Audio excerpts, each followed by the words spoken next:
All right, let's talk about heart health. When it comes to high cholesterol, you've basically got two heavyweights in the ring: good old fashioned exercise and powerhouse drugs like statins. So, who wins this showdown?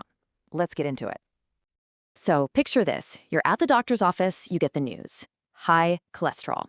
And the game plan comes down to two key players: exercise and statins. This is a real life crossroads that honestly millions of people face.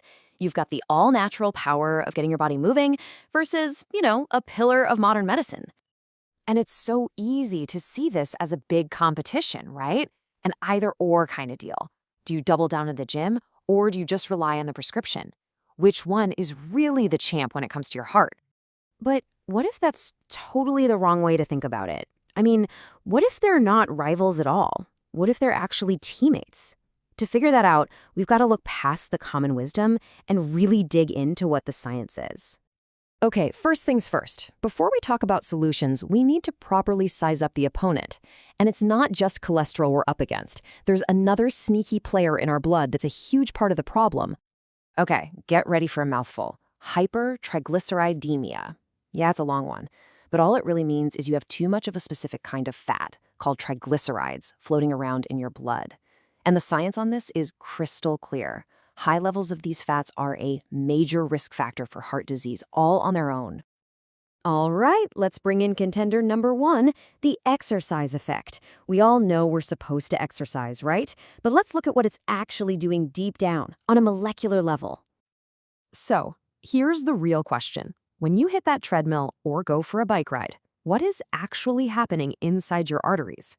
Does it really make a dent in these dangerous fats we're talking about? And the answer is a big, resounding yes. I mean, look at this data. After just 6 months of regular aerobic exercise, check out that drop in triglyceride levels. That is a real, measurable win that comes directly from, lacing up your shoes and getting moving. And it's not just about getting rid of the bad stuff.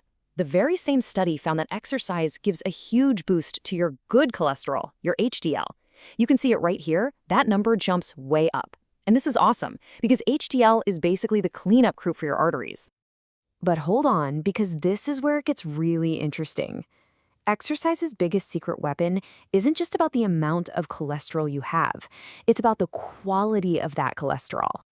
Yeah, it all comes down to something called HDL quality. Think about it like this. You don't just want more garbage trucks on the street, right? You want bigger, faster, more efficient ones. And that's what exercise does. It literally improves the size and shape of your HDL particles, making them way better at their job, hauling away bad cholesterol, fighting inflammation, and just generally keeping your arteries clean. Okay, now for contender number two, the statin solution. These are some of the most widely prescribed drugs on the entire planet, and for very good reason. So let's see how they attack the problem. The way statins work is actually pretty slick. Just imagine your liver is a cholesterol factory that's working overtime. A statin doesn't just barge in and shut the whole thing down. Nope, it acts more like a dimmer switch. It slows down a key enzyme, which basically tells the factory, hey, ease up on production. So now, since the liver is making less cholesterol, it starts pulling more of the bad LDL cholesterol out of your bloodstream to get what it needs. It's pretty smart. But wait, there's more. Statins have these amazing bonus effects that scientists call pleiotropic effects. It's just a fancy way of saying they do a whole lot more than just lower cholesterol. They're also anti-inflammatory, they act as antioxidants, and they just generally improve the health of your blood vessels. It's like a whole package of benefits. So here we are. We've got two incredible strategies. One is all natural, the other is a marvel of pharmacology. So how do they really stack up, side by side? Let's get to the final verdict. Okay, this is where it gets nuanced. Check this out. Exercise is amazing at dealing with that triglyceride spike you get right after a meal. And like we said, it's the undisputed champ at improving the quality of your good HDL. Statins, on the other hand, are absolute powerhouses at crushing your baseline or your fasting triglyceride levels. They go right to the source in the liver. And this number right here really drives that point home. A huge meta-analysis found that when it comes to lowering those baseline fasting triglycerides, statins have a clear, statistically significant edge over exercise. That's not an opinion. That's just the data. So wait a minute.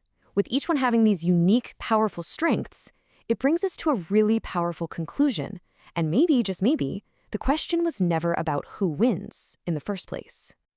The science itself points us right to the answer. This quote from a 2022 review just nails it. It says, "Combining the pleiotropic effects of exercise and traditional pharmacological therapy may be most useful." It's right there in black and white. And there you have it. The big takeaway here is that this was never exercise versus statins. It's exercise and statins. They're not rivals. They are the ultimate tag team. Think about it. One improves the quality of your internal cleanup crew, while the other dramatically cuts down on the amount of trash that needs to be cleaned up. It's a perfect partnership. So if we now know that the absolute best approach is a team-up between medicine and lifestyle, well, that opens up a really exciting question, doesn't it? What's the next big play for our heart health? What other powerful combinations are out there just waiting to be discovered?